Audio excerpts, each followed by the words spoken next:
the parties agreed that none of the counts would merge for sentencing purposes. Is that correct? That's correct, Your Honor. Yes, Your Honor. Okay. And also, at the time of the plea, the parties agreed, and the court did review with the defendant, that counts 2 and 5 are qualifying offenses under Reagan-Tokes, and that the defendant's sentence would be an indefinite sentence where he would receive a minimum sentence and a maximum sentence. Okay, so now Mr. Sparrow. Thank you, Judge. First and foremost, Mr. Parker would like to express to Mr. Marks and the community at large how sorry he is for having committed this crime. This has been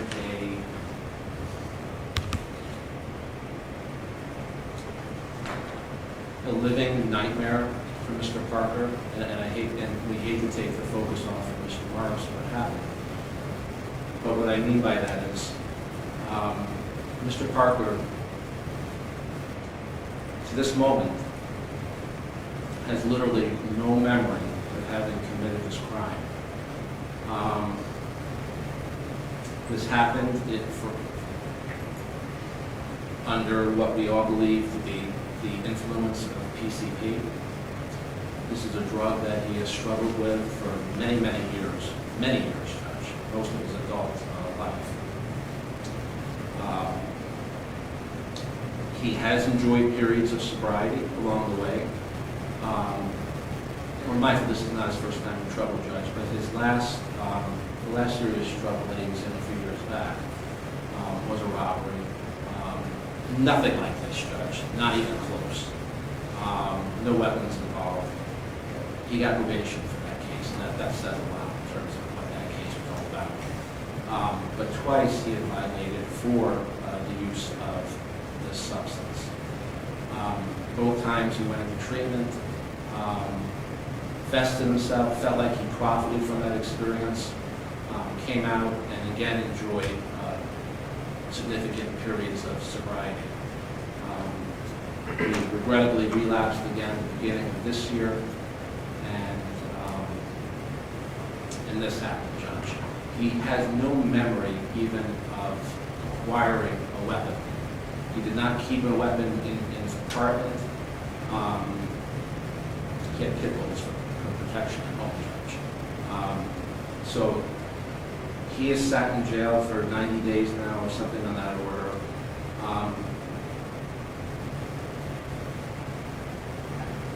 Not in disbelief, Judge, because he accepts that it happened, and that's why he pled guilty.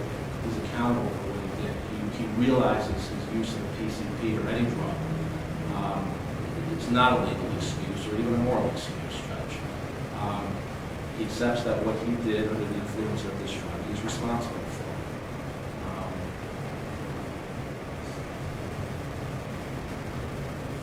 There's a little more that he can say, Judge. I know he wants to express in his own way how sorry he is for Mr. Marks for what happened. As difficult as it might be for some to understand, he has no ill will towards this man. He didn't know him, obviously. It appears this was a random act. He's so sorry, Judge. I would like to point out that in the courtroom, a show of love and support. The mother of his 3 children is here. Despite his difficulties, he's always been a good father to his 3 children. I'm vastly important to consider that as well. Judge, that's it. These are the things we asked him to consider. Okay, thank you. And what would you like to say, Mr. Parker? I just like to say, I do apologize for the situation I caused. I don't know. I don't remember none of it. I've been thinking about it for the past 90 days. I don't know. I just like to apologize. Hopefully, they forgive me and won't cause me harm to one in the future. I apologize to my family from the beginning. That's it. Okay, thank you. On behalf of the state, Thank you, Your Honor. Certainly, this is a tragic day for Mr. Parker and his family. We're here because on October 1st, 2019, Timothy Marks was working as a UPS driver. He'd been working that job for more than 30 years, earning an honest living. On that day, Joel Parker had followed him back to the UPS truck, robbed him with a shotgun, and when demanding more money after Mr. Marks had attempted to lock himself in the truck and call 911, shot Mr. Marks, leaving him seriously injured and bleeding to be transported immediately to the hospital. Mr. Parker was arrested minutes later by the Cleveland police. He had in his possession Mr. Marks's money, less than $100 in total, still bloody, as well as the shotgun that he had used to commit the robbery, as well as to shoot Mr. Marks. Mr. Marks was left with scars in several parts of his body. There are still pellets in his skull that are unable to be removed. While Mr. Parker can't remember this incident, I'm sure Mr. Marks would love to be able to forget it. He's still out of work 3 full months after the incident. I did summarize for the court. I would like to place on the record Mr. Parker's criminal history.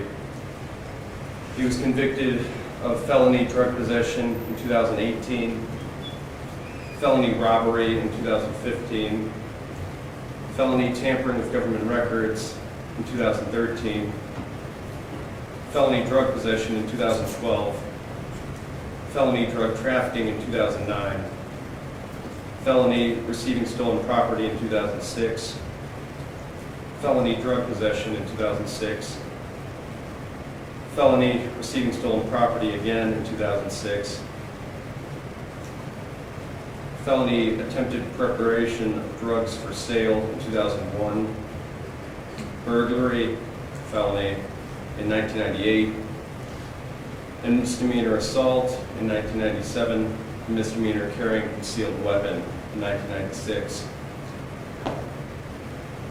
The offenses for which he's been convicted allow for this court to impose an aggregate minimum sentence of 28 years. The state would ask the court to consider a sentence of not less than 15 years as an aggregate sentence. If the court wished to impose consecutive sentences, we believe they are available and that they would be necessary to protect the public as well as to punish the offender. They would not be disproportionate to the offenses and the conduct of the defendant in this case. Your Honor, the offender's criminal history, which I have listed on the record, I believe does show that consecutive terms are needed to protect the public. In addition to all this, Your Honor, Mr. Marks is present and supported by friends today who would like to address the court and make a victim impact statement if the court would not allow for that. Okay. Mr. Marks?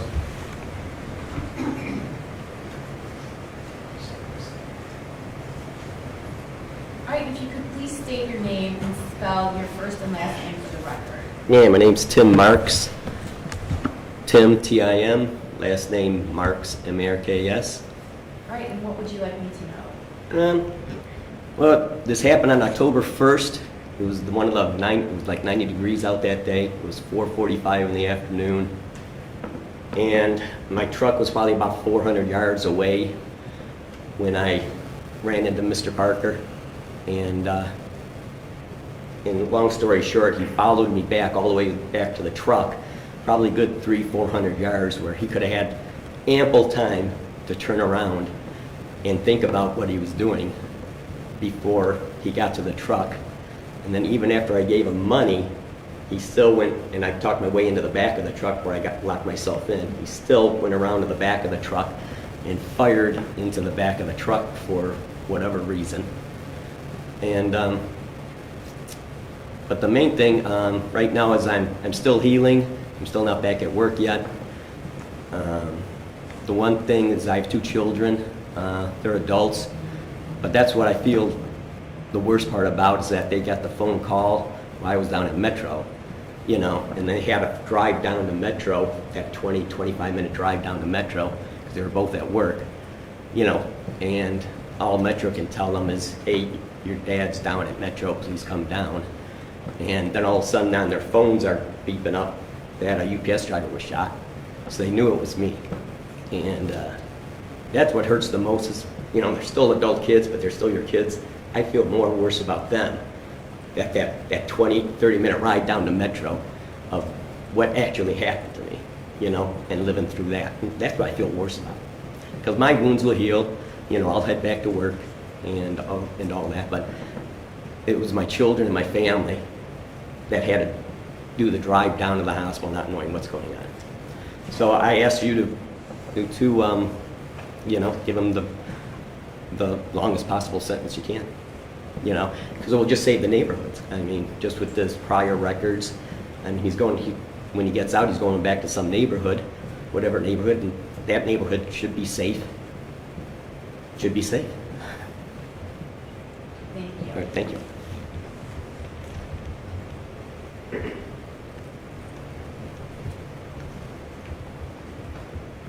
Anything further on behalf of the state? No, Your Honor, thank you. Anything further on behalf of the defendant? Anything else that you'd like to say?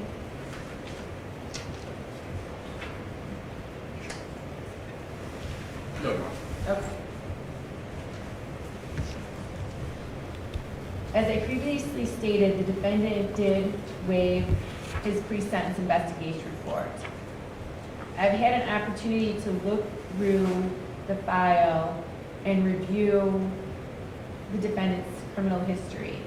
In 2018, the defendant had a drug possession case.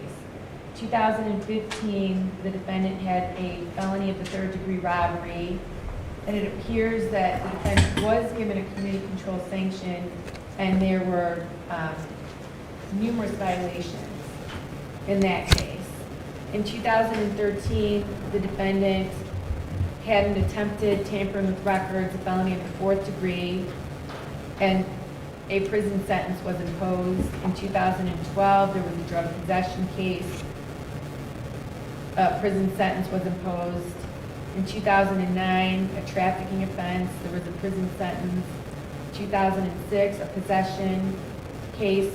2006, it appears of receiving stolen property. 2001, another drug offense.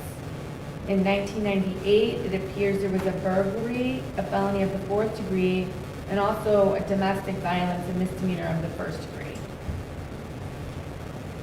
And as I said, the pre-sentence investigation report was waived, so I had an opportunity to review the defendant's history through the file. As has already been stated on the record, this case is a pure random act of extreme violence against an individual who we heard is just living his life and working and trying to make a living as a UPS driver.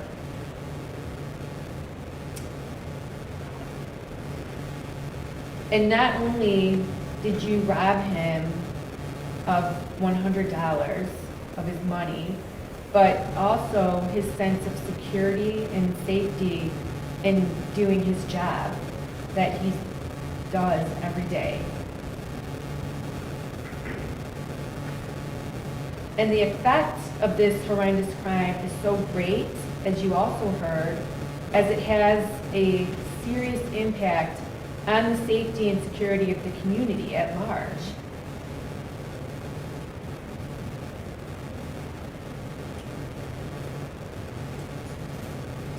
In this case, not only did you rob him of his money, but then you also shot him.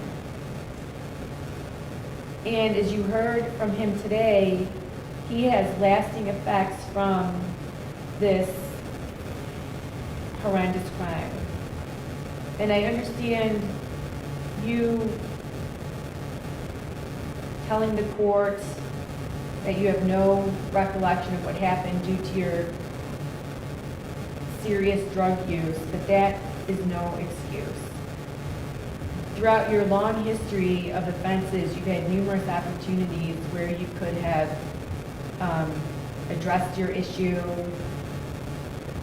And it looks like you had many opportunities where you were given the opportunity to address your addiction. And that's the problem, is that you don't, you didn't, and then now you're a risk to our community and the safety. And so my responsibility is not just to punish you, but it's to protect our community and make sure that our community is safe. So, in considering all the seriousness and recidivism factors and ensuring that the public is protected from future crime and that you are punished, I am going to impose a prison sentence. As I've already stated on the record that counts 2, 5, and 6 will not merge for sentencing purposes, and also that counts 2 and 5 are subject to Reagan-Tokes, meaning you'll get an indefinite sentence with a minimum term and a maximum term. Counts 2 and 5, also you plead guilty to 3-year firearm specifications. Those firearm specifications must be run consecutive to one another. So on count 2, aggravated robbery and a 3-year firearm specification, I am going to impose the following prison sentence. For the 3-year firearm specification, I am going to impose a prison sentence of 3 years. For the underlying offense of aggravated robbery, I am going to impose a prison sentence of 11 years. The 3-year firearm specification will run prior to and consecutive to the underlying offense. On count 2, your prison sentence is 14 years. On count 5, felonious assault, a felony of the second degree. Again, I'm going to impose a prison sentence of 3 years for the firearm specification, as you did plead guilty to the 3-year firearm specification. For the underlying offense of felonious assault, I am going to impose a prison sentence of 3 years. The 3-year firearm specification will run prior to and consecutive to the 3 years for the underlying offense of felonious assault. So on count 5, your prison sentence is 6 years. On count 6, having a weapon under disability, a felony of the 3rd degree, I am going to impose a prison sentence of 3 years. Counts 2 and 5 will run consecutive to one another and concurrent to count 6 for a total prison sentence, for a total indefinite prison sentence, minimum prison sentence of 20 years. Your minimum sentence will be 20 years, and your maximum sentence will be 25 and a half years. As again, as I said, you have an indefinite sentence with a minimum and a maximum term. I find that a consecutive prison sentence is necessary to protect the community and to punish you, and it's not disproportionate. And I find that the harm is so great or unusual that a single term does not adequately reflect the seriousness of your conduct. Again, I already placed on the record that not only did you rob the victim of his money, but then you shot him. And he's already placed on the record the seriousness of the injuries that he received as a result of you shooting him. I find that a consecutive sentence is necessary because of your actions. I also find a consecutive sentence is necessary because of your criminal history, and it shows that a consecutive sentence is needed to protect the public. Also, I find that at least 2 of the multiple offenses were committed as part of 1 or more courses of conduct, and the harm caused by 2 or more of the multiple offenses so committed was so great or unusual that no single prison term for any of the offenses committed as part of any of the courses of conduct adequately reflects the seriousness of your conduct. So for those reasons, I find a consecutive sentence is necessary.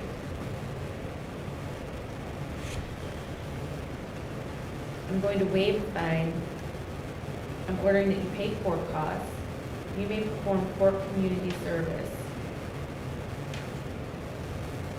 while you're incarcerated in lieu of costs.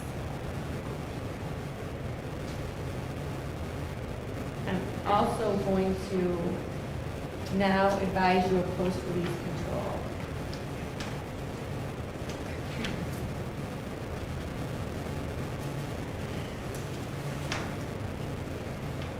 As part of your sentence, since you are being sent to prison, you are subject upon your release from prison to a period of post-release control to be supervised by the adult parole authority. For you, for a felony of the third degree, count 6, it's optional and discretionary on the part of the adult parole authority and could be for up to 3 years. For count 5, felonious assault, a felony of the second degree, it is mandatory and is for a period of 3 years. And for count 2, aggravated robbery, a felony of the first degree, it's mandatory and is for a period of 5 years. If you violate any post-release control rule or condition, you are subject to a more restrictive rule or condition, a longer duration under supervision, or you can be sent back to prison even though you have done all the time to which you've been sentenced. You could get up to 9 months in prison for each rule violation. The total for all rule violations cannot be any more than 1/2 of the prison sentence you receive unless the rule violation is for committing a new felony, in which case you could receive a prison term of the greater of 1 year, or the time remaining on post-release control, in addition to any time that you receive for the new felony. This prison term must be served consecutively to any prison term that you receive for the new felony. You will receive 91 days credit for time served. Again, it's an indefinite sentence with a minimum sentence being 20 years and a maximum sentence of being 25.5 years. Anything further on behalf of the defendant? No, Your Honor. Thank you. Anything further on behalf of the state? No, Your Honor. Thank you. Okay, thank you.